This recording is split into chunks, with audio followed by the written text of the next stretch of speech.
Amen. Amen. Est-ce que tu peux acclamer Jésus, acclamer le Seigneur Jésus?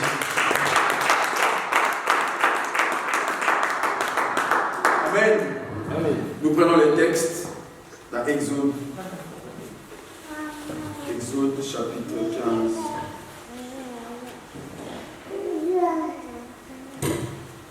Verset 26.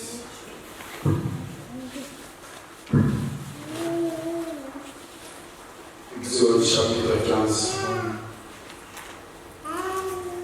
Verset 26. Amen.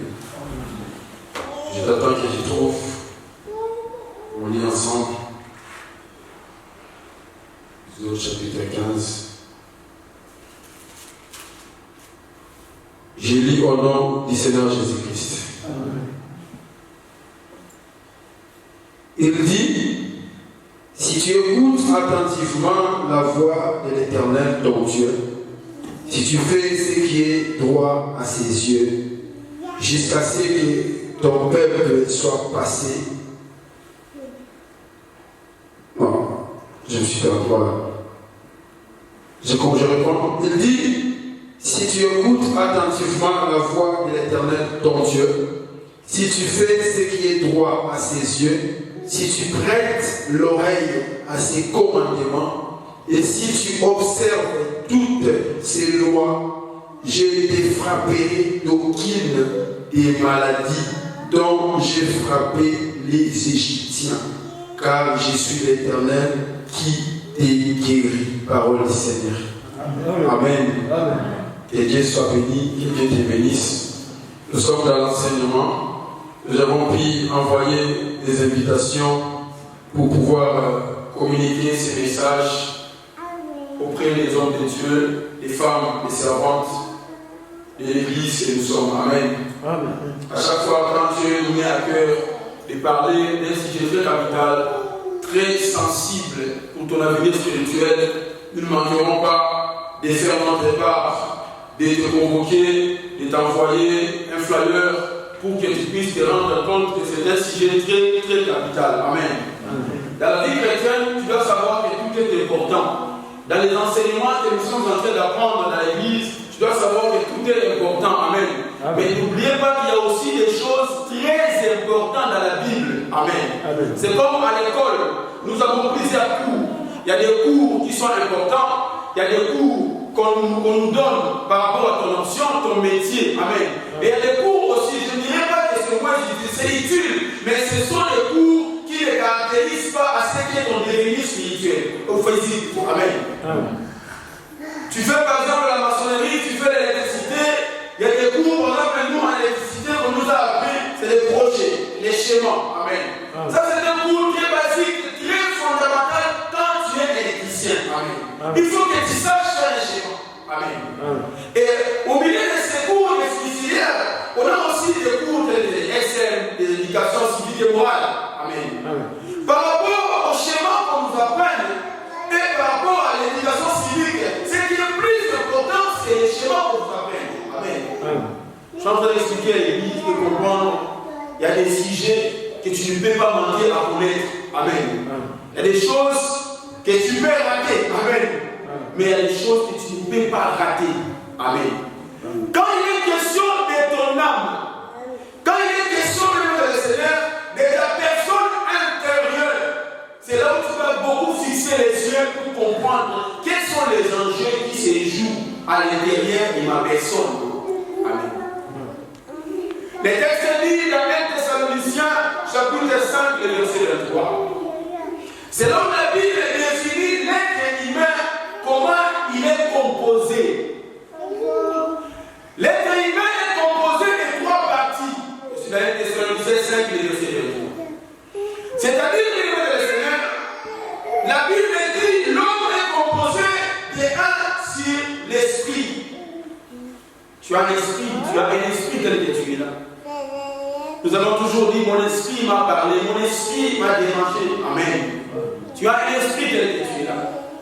Et l'homme, deuxième partie de l'homme, c'est le corps. Tu as un corps. Amen. Nous autres, nous, comme ça. Tu as un corps. C'est-à-dire que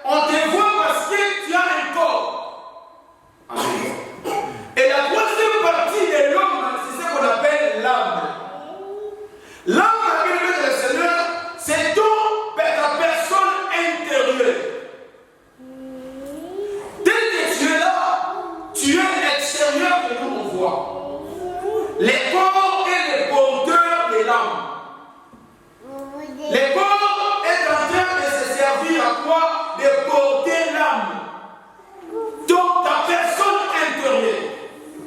De même que des fois, tu arrives à dire, on est au-delà de toi, tu te dis, je vais aller dans quel chemin. Et les corps vont suivre. Amen. C'est un élément que nous associons souvent à ce qu'on appelle le cœur. Mais le cœur n'est pas l'âme. Amen.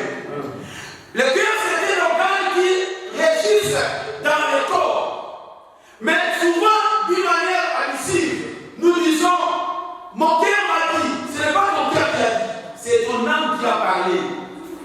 Amen. C'est l'âme qui te dirige. Et l'âme, c'est spirituel, c'est esprit.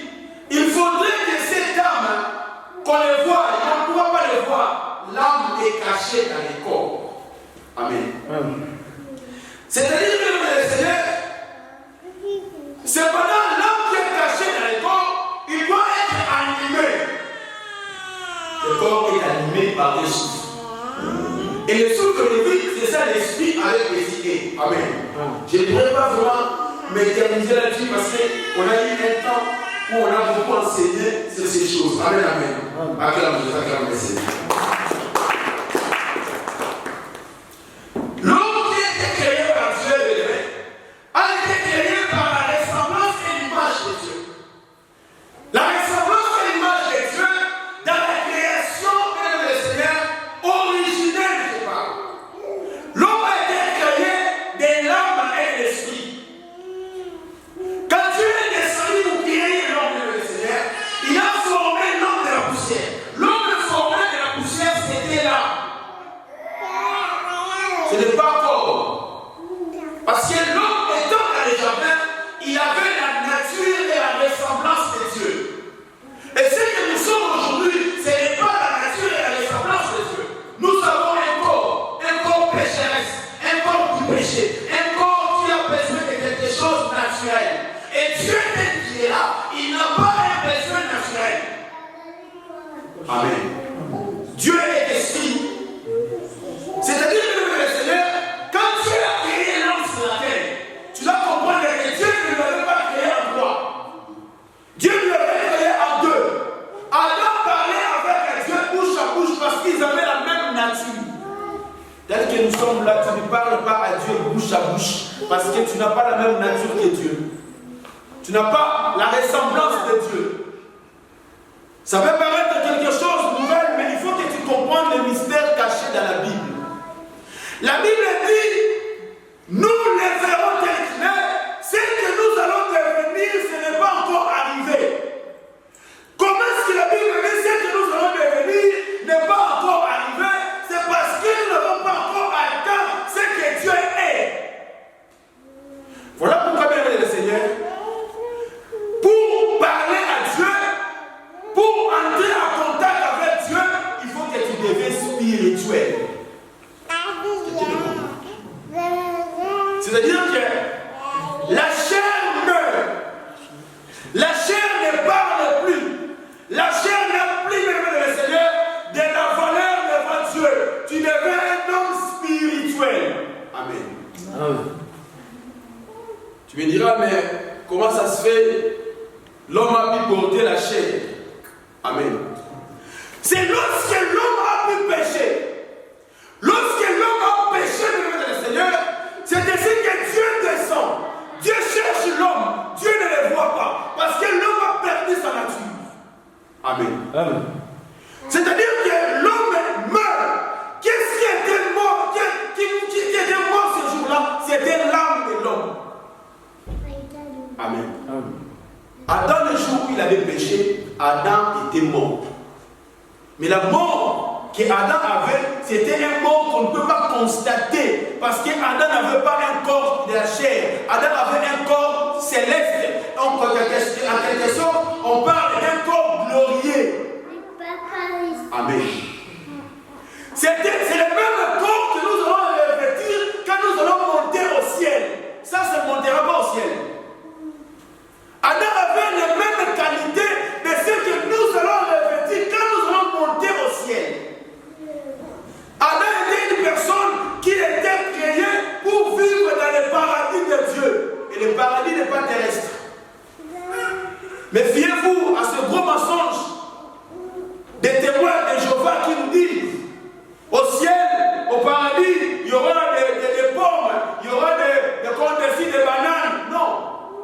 Alléluia.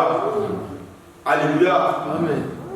C'est-à-dire que le Seigneur, l'homme était créé, il avait l'image de Dieu et la ressemblance de Dieu. C'est-à-dire que l'image de Dieu, c'est l'esprit. La ressemblance de Dieu, c'est l'âme de Dieu. Parce que comme je disais, Dieu a un esprit. Amen. On parle souvent de l'esprit de Dieu. Amen. Et Dieu a aussi une âme. Si vous lisez dans Hébreux 10, le verset 38, le texte dit ceci. Quand il dit, si les justes se retirent dans l'assemblée, amen. Je prends la partie B. Il dit, mon âme ne prend plus plaisir de lui. C'est ce qui est écrit, je pense. Amen. Amen. Je vais lire ça. Hébreux chapitre 10. Il ne faut pas que je perde le fil. Mais j'aimerais répéter le texte comme il est écrit. Il y a quelques phrases qui m'échappent encore dans la mémoire. Et j'espérais qu'on puisse les lire pour retrouver les fils. Amen. Hébreux chapitre. Si un bien aimé trouve avant, il peut le lire. Hébreux chapitre 10. C'est 38. Voilà. Amen. Il est écrit, et mon juste est vivant par la foi. Mais si je retire, mon âme ne prend pas plaisir en lui.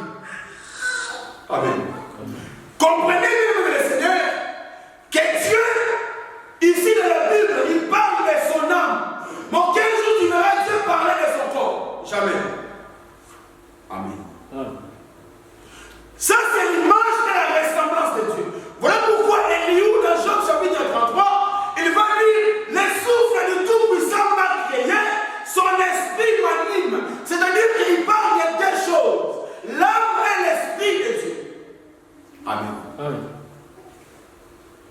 C'est-à-dire, bien le Seigneur, pour entrer en contact avec Dieu, il faut avoir la nature et la ressemblance de Dieu. Voilà pourquoi, au ciel, le corps n'entrera pas, mais il y aura des choses, l'esprit et l'âme. Alléluia. Amen. Lorsque l'homme pêche, c'est là où Dieu descend.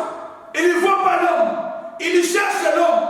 Et Dieu, pour qu'il puisse chasser l'homme, Dieu, qu'est-ce qu'il va faire? Dieu va tuer l'animal.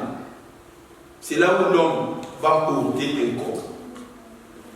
Dieu l'a habillé maintenant à un corps qu'on appelle le corps animal. Voilà pourquoi tu verras l'homme être dans un corps, marcher, avoir un besoin, avoir la faim, mourir. C'est parce que l'homme, lorsqu'il a perdu la nature de Dieu, il a pris la nature humaine. C'est ce qu'on appelle la nature adamique. Le fait que Dieu a tué l'animal, c'est-à-dire qu'il a pris la peau de l'animal pour revêtir l'homme, c'est tout un corps que Dieu donnait à l'homme, comme un habit. Quand tu lis les textes dans les livres d'Apocalypse, on parle souvent des hommes habillés en robe. Nous sommes là. Amen. Amen. On parle des hommes habillés en robe.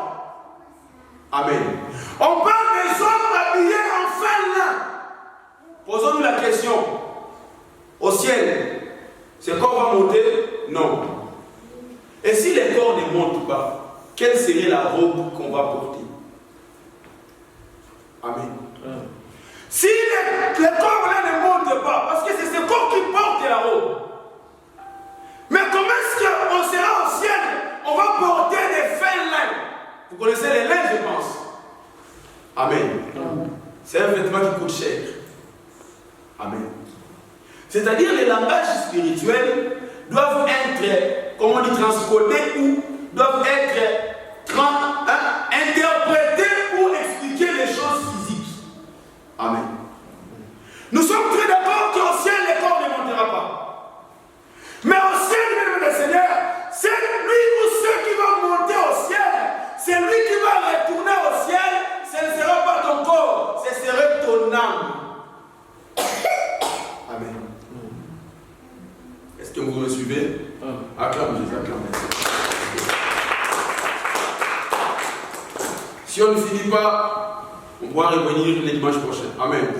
Mais il est à mon avantage et il est à mon intérêt de t'expliquer les choses d'une manière basique pour qu'on plonge dans la profondeur des choses. Amen.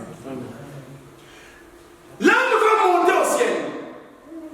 C'est l'âme qui va aller au ciel. C'est aussi l'âme qui va aller en enfer. C'est ta personne intérieure. Yo yakat, toi de l'intérieur. Amen. La Bible parle, il dit, si notre homme extérieur est détruit, 2 Corinthiens chapitre 4, notre homme intérieur se renouvelle de jour en jour. Pour expliquer mon dégueulis, si tu ne fais pas le contexte, si tu ne ramènes pas le contexte de l'âme et la chair et le corps. Amen. Et le corps aussi est très différent avec le langage qu'on appelle la chair. Amen. Quand on parle du désir de la chair, c'est différent avec les désirs du corps. Alléluia. C'est-à-dire, bien le Seigneur, il faut que tu comprennes ces choses qui sont spirituelles, les contextualiser dans la vie physique. Amen. Nous nous soucions plus sur les physiques. On se soucie beaucoup sur notre extérieur. S'habiller, manger, avoir une voiture, se déplacer, avoir des papiers. Ça, c'est des soucis par rapport à ton extérieur. Mais pourquoi on ne se soucie pas sur notre intérieur? Parce qu'on ne connaît pas ce qui se passe dans notre intérieur. Qu'est-ce qui se passe dans notre homme intérieur? Ce qui se passe dans notre âme, on ne connaît pas. Et on ne s'intéresse pas du tout de ça. Oh, bien-aimé dans le Seigneur, c'est l'intérieur qui affecte l'extérieur. C'est l'intérieur qui influence l'extérieur. Je donne un exemple. Tu es en train de dormir. Tu es dans le sommeil. Mais tu vois dans les songes. Tu te dis, quand tu te réveilles, je me voyais, papa. J'étais en train de faire ceci. Est-ce que nous sommes là? Amen. Amen. Amen. J'étais en train de me voir. Alléluia. Que je devrais faire ceci, je fais cela. Mais qui sont ces deux personnages? Tu te dis, tu te voyais, mais tu étais où? Toi, tu es qui? Toi, tu es qui? Et tu voyais avant qui? Amen. C'est ce que je suis en train de parler. Ce que tu vois en songe, quand tu rêves, tu vois en songe, ce n'est pas toi physique, c'est toi intérieur. Amen. Je me voyais, j'étais dans les lits de l'hôpital. Papa, je t'ai vu faire un accident. Papa, je t'ai vu devenir riche. C'est lui que tu as vu là. C'est l'homme intérieur, c'est l'âme. Amen. Et l'homme extérieur, c'est la personne qui est au lit, c'est qui est physique. Maintenant, il faudrait que ce qui est, que tu as vu dans les songes, ce qui est âme, puisse être en contact, soit relié au corps. Amen. C'est là que tu verras, oh, j'avais vu un accident, je me suis vu malade, et en physique aussi je suis malade. Amen. C'est que ce qui était spirituel redescend maintenant dans le corps. Un jour, je vous parlerai sur le destin et la destinée. Amen. Nous sommes bénis par les enfants, c'est une bénédiction. Amen. C'est-à-dire, écoutez, un jour je vous parlerai sur ma destinée qui n'est pas égale à mon destin. Beaucoup de gens parlent de la destinée. Beaucoup de gens parlent du destin. Mais c'est quoi exactement? Ça, c'est un point capital. Quand tu comprends ces choses, quand on va monter pour expliquer la destinée et le destin, tu vas vraiment se retrouver clairement dans ce que nous sommes en train de parler. Amen. On ne perd pas le fil, on revient dans notre discours sur l'âme. Amen. Acclame Jésus, acclame le Seigneur.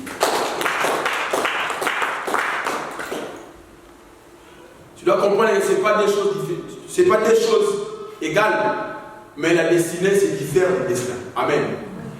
Alléluia.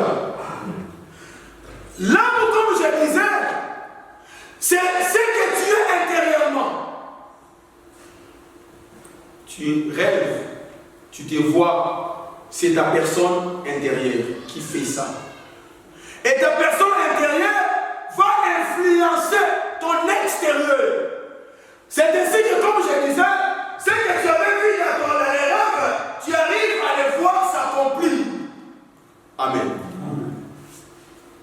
Et l'esprit, c'est ce que Dieu t'a donné. L'esprit ne fait pas de mal.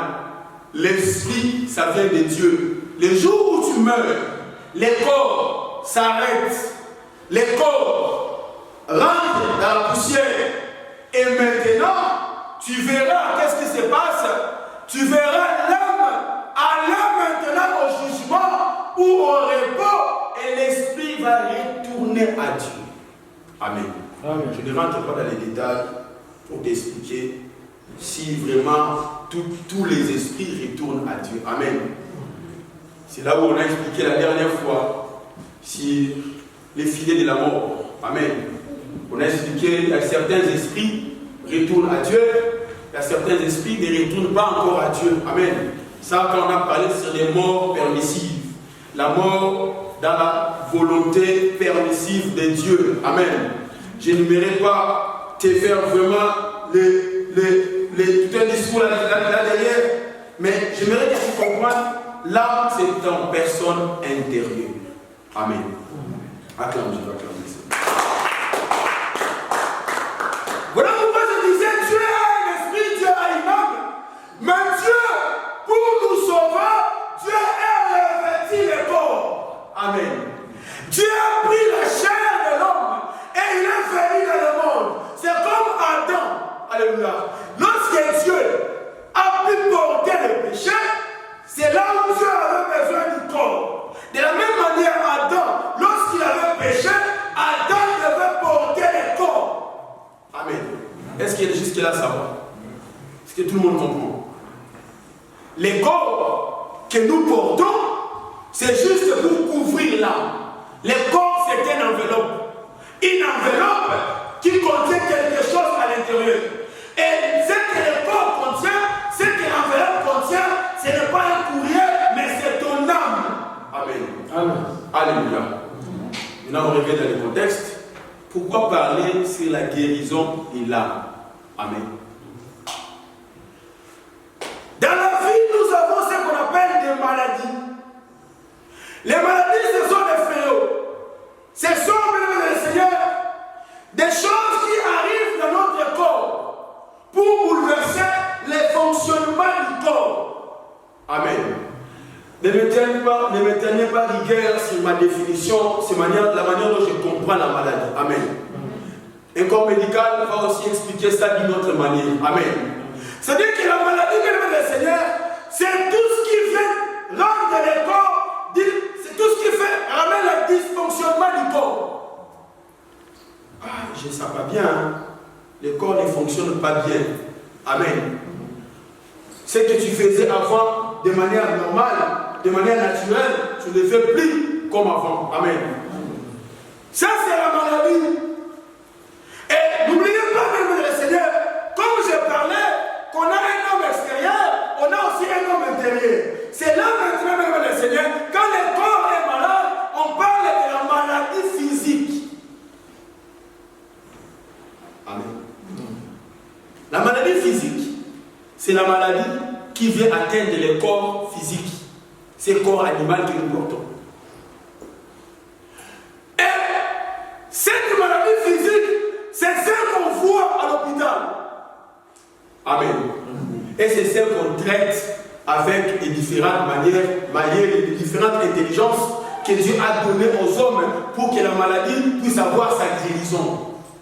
Les textes nous disent, Dieu parlait à Israël, il dit, si vous êtes attentifs à ma voix, si vous êtes prêts à écouter ma parole, je verrai quoi? Je ne vous frapperai pas des différentes maladies que j'avais pu frapper à l'Égypte. Amen. On comprend la notion de maladie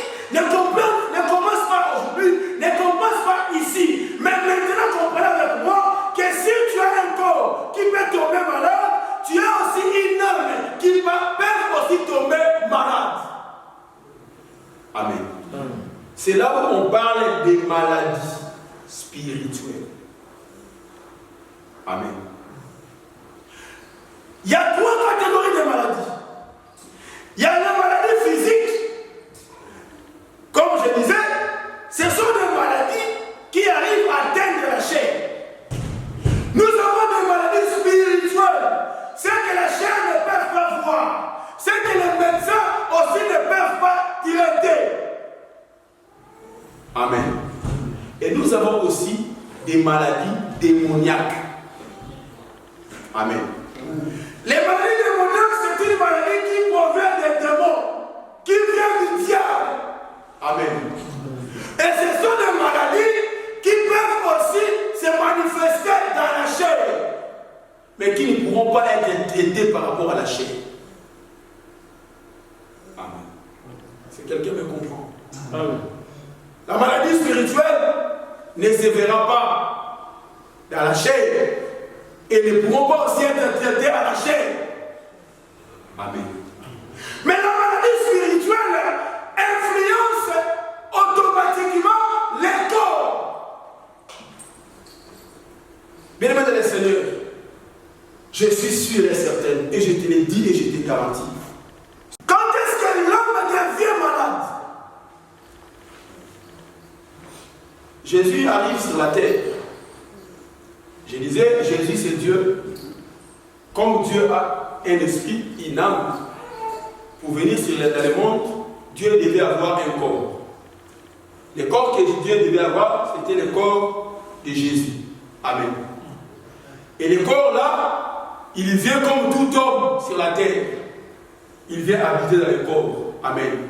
C'est comme je donne toujours cet exemple.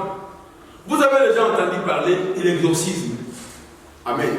L'exorcisme, il y a un démon qui se retrouve ou qui vit à l'intérieur d'un homme. Amen. Je pose la question aux hommes. Comment ça se fait? Qu'est-ce qui se passe quand un homme qui vit, mais un démon qui est en lui? Amen. Comment les démons arrivent à entrer dans un corps? Amen. Je ne rentre pas dans la profondeur. Amen. De la même manière que tu vois un démon entrer dans un corps, pour répondre aux questions des gens qui disent comment Dieu peut entrer dans un corps? Oui, Dieu est esprit, il peut aussi rentrer dans un corps. Amen. De la même manière que tu es là, si tu es attentif à la parole de Dieu, Dieu vient entrer dans ta vie ou dans ton corps. C'est là maintenant que Jean 14, 23 dit, je viendrai, nous ferons de ta vie notre demeure. Dieu vient habiter dans l'homme. Amen. Ce qui fait que le christianisme est très éloigné de la religion. Amen. Le christianisme, c'est la relation qui est entre l'humain et le divin quand Dieu est à l'intérieur de l'homme. Amen.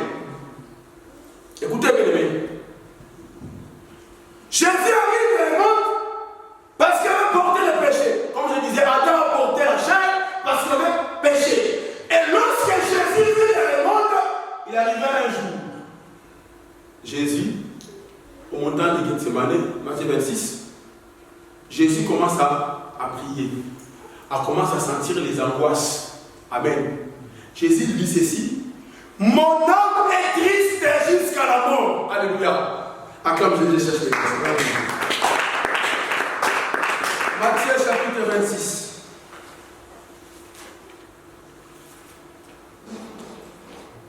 Matthieu chapitre 26. Je vais te trouver les versets. Je commence au verset 38. Matthieu 26, verset 38. Amen. Je vais le trouver. Voilà, il est là. Je lis au nom du Seigneur Jésus-Christ. Je commence au verset 36. Là-dessus, Jésus alla avec eux dans un lieu appelé Gethsemane. Et il dit aux disciples, asseyez-vous ici pendant que je m'éloignerai pour prier. Il prit avec lui Pierre et les deux fils de Zébédée. Et il commença à éprouver de la tristesse et des angoisses. Écoutez très bien. Il commença à éprouver de la tristesse et des angoisses. Il leur dit alors, mon âme est triste jusqu'à la mort. Restez ici et veillez avec moi. Parole du Seigneur. Amen. Jésus parle. Il dit, mon âme est triste. Alléluia. Il ne parlait pas de son esprit, il ne parlait pas de son corps, mais il parlait de son âme. Amen. Il dit, mon âme est triste jusqu'à la mort. Mais avant d'arriver là, il a commencé à éprouver des angoisses et des tristesses. Amen. Lorsque l'âme tombe malade, c'est lorsque l'âme n'arrive pas à saisir les choses spirituelles. Amen. Lorsque l'âme est malade, l'âme n'arrive pas, ou l'homme physique n'arrive pas à saisir ce qui est spirituel. C'est là où l'homme tombe malade. Et nous savons très bien que toutes les maladies amènent l'homme à la mort. Amen. Amen. Rappelez-vous de Jean 11, l'histoire de Lazare. On parle de Lazare qui était malade. Et après quelques temps, Lazare meurt. Amen. C'est-à-dire que la maladie, ce sont les moyens qui amènent l'homme dans la mort. De la même manière aussi, la maladie de l'âme, ce sont des maladies qui viennent affecter l'homme pour l'emmener à la mort. Et là-bas, on parle pas de mort physique, on parle de la mort spirituelle. Amen. Je vais encore expliquer la mort. Nous l'avons dit précédemment, nous avons 3 types de morts. Nous avons la mort physique. Quand on voit la personne meurt, la séparation de l'âme, du corps et de l'esprit. On a aussi la mort spirituelle. Ton corps vit, mais ton âme ne vit plus. Amen. Quand on parle de la mort spirituelle, dans une autre interprétation, c'est aussi l'âme qui se retrouve en prison. Vous l'avez déjà entendu parler, non? La prison spirituelle. Si vous lisez Psaume 142, verset 8, David dit, tire mon âme dans sa prison. C'est que l'âme peut se retrouver en prison. Et c'est quand l'âme se retrouve en prison, c'est l'explication de l'âme meurt à mes profits. Mais c'est une mort qui n'est pas éternelle. Dieu peut encore les ressusciter. Amen. C'est là qu'on parle de la délivrance. Faire sortir l'âme qui est dans la fosse, qui est encore dans les trous, on les fait remonter. Amen. Et maintenant, la mort éternelle, c'est lorsque même le Seigneur, tu ne peux plus être ressuscité après le temps. Amen. Écoutez bien le Seigneur. Les maladies spirituelles, quand il vient affecter l'homme, c'est lorsque la personne n'arrive plus à saisir les effets spirituels. Lorsque tu n'arrives plus à prier. Lorsque tu n'arrives plus à adorer Dieu. Lorsque ton âme n'arrive plus à entrer en contact avec les divins. Amen. Quand nous sommes dans la présence de Dieu, quand nous sommes en prière, la personne qui entre en contact avec Dieu, ce n'est pas le corps. Le corps est là juste pour manifester les effets pour que l'âme puisse rencontrer Dieu. Alléluia. C'est lui qui rencontre Dieu, qui parle à Dieu, c'est ton âme. Amen. Si quelqu'un comprend. Acclame Dieu, acclame Dieu.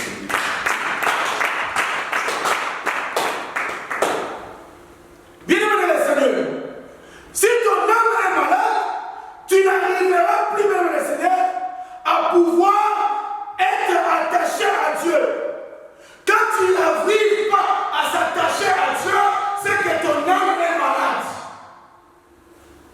Et le résultat de tout ça, c'est quand tu arrives à voir des angoisses. Quand tu arrives à avoir, comme moi je l'appelle, des émotions délicates. Jésus dit, je suis triste. Amen. Quand tu arrives à avoir la tristesse dans ta vie, quand tu arrives dans ta vie à avoir des émotions qui n'arrivent plus à te faire avancer vers Dieu, c'est là où l'âme est malade. Et c'est là se manifeste aussi dans le physique.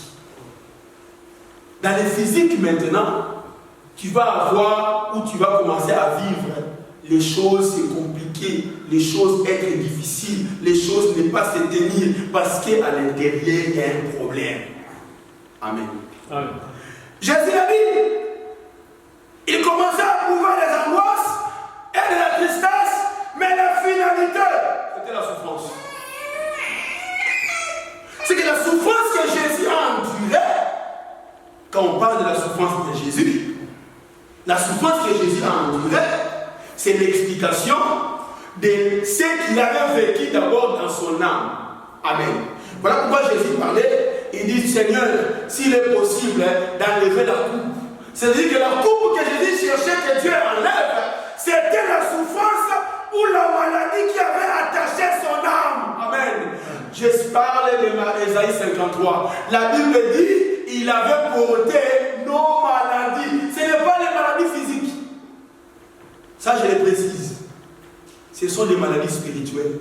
Parce que quand tu es devenu chrétien, enfant de Dieu, au Bénin, un jour tu vas être malade, la maladie du corps. Parce que peut-être il y a eu les vents, les intempéries qui sont arrivés. Un jour ou un autre jour, on va tous être malades. Amen. Amen. Et là maintenant, tu vas contredire, si tu es un serviteur de Dieu, tu es un enfant de Dieu, tu vas contredire les textes que Jésus a portés nos maladies. Amen.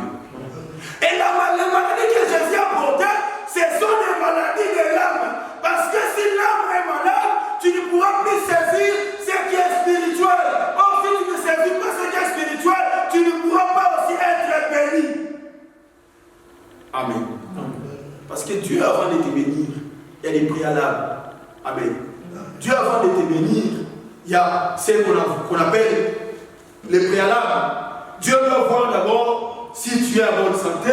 Dieu doit voir d'abord si tu vis. Dieu regarde beaucoup de choses.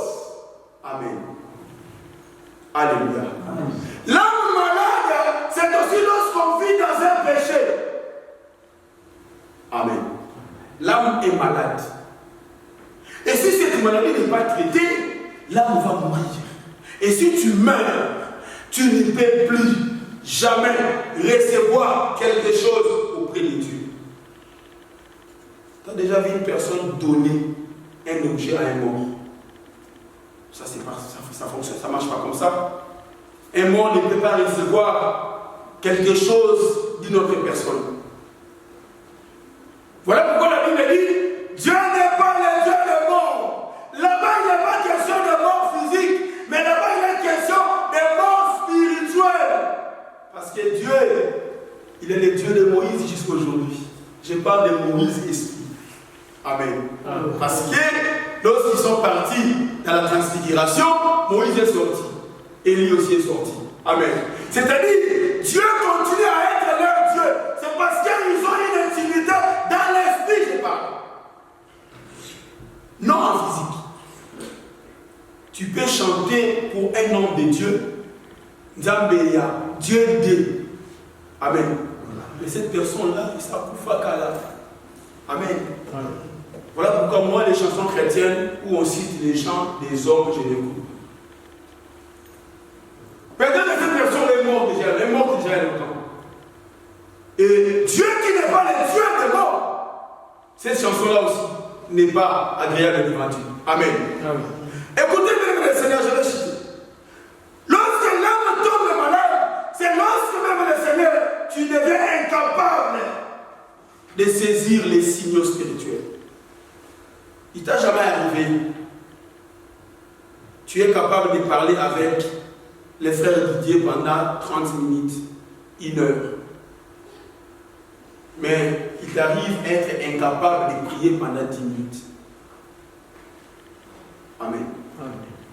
Lorsque tu arrives à suivre une vidéo d'une heure, un film, mais tu es incapable de suivre une prédication de 30 minutes. Amen.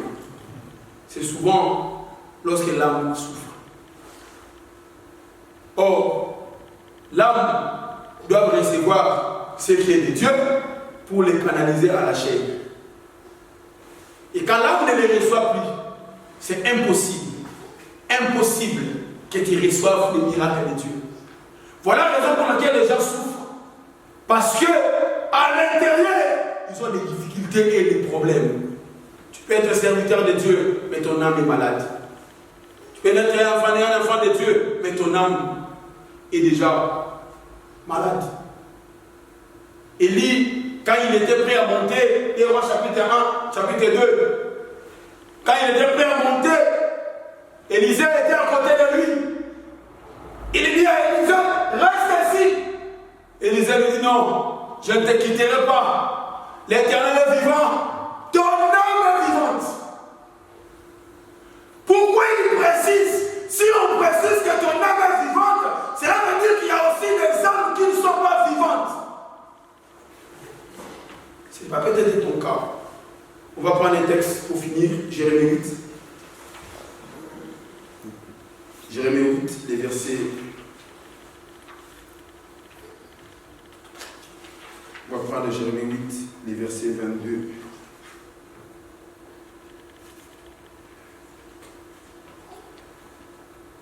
Jérémie chapitre 8. Lorsqu'on dit, il n'y a pas des bombes à Calade, je vais te chercher les versets. On va finir ici.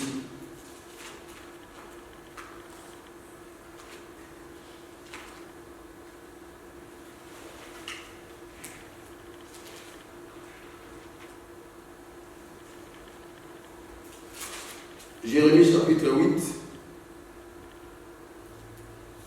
verset 22. Amen. Je lui en disant à Jésus-Christ, n'y a-t-il plus de bombes à Galate? N'y a-t-il point de médecin? Pourquoi donc la guérison de la fille de mon peuple ne s'opère-t-elle pas? Amen. C'est une question qui est posée. N'y a-t-il pas de bombes à Galate? Amen. C'est-à-dire, les textes nous demandent, les textes disent, mais pourquoi la guérison de ma fille de mon peuple ne s'opère-t-il pas? Il parlait d'Israël qui était malade, qui était en prison, qui était en Babylone, en déportation. Amen. Bien-aimés dans le Seigneur, il dit, est-il pas des médecins? Nous avons qu'un seul médecin qui peut guérir l'âme, Jésus. Mais les bombes, c'est sa parole. Les centenières disent, dis seulement un mot, ton serviteur sera guéri. C'est-à-dire, il faisait allusion à la parole comme étant une guérison qui pouvait être ramenée dans la vie de son serviteur. C'est comme on lui donne seulement ces médicaments, mon frère sera guéri. C'est que la parole de Dieu, c'est le médicament. Voilà pourquoi quand on a des malades, il faut venir à l'église. L'église représente l'hôpital où Jésus est là pour te donner le traitement, pour te donner le bon, pour que tu sois guéri. Je prie cet après-midi que si ton âme rencontre des difficultés spirituelles, si tu as des problèmes spirituels, tu as des mauvais songes, tu n'arrives pas à saisir ce qui est spirituel, bien aimé, qu'on puisse prier ce soir. Que la parole de cet après-midi te guérisse.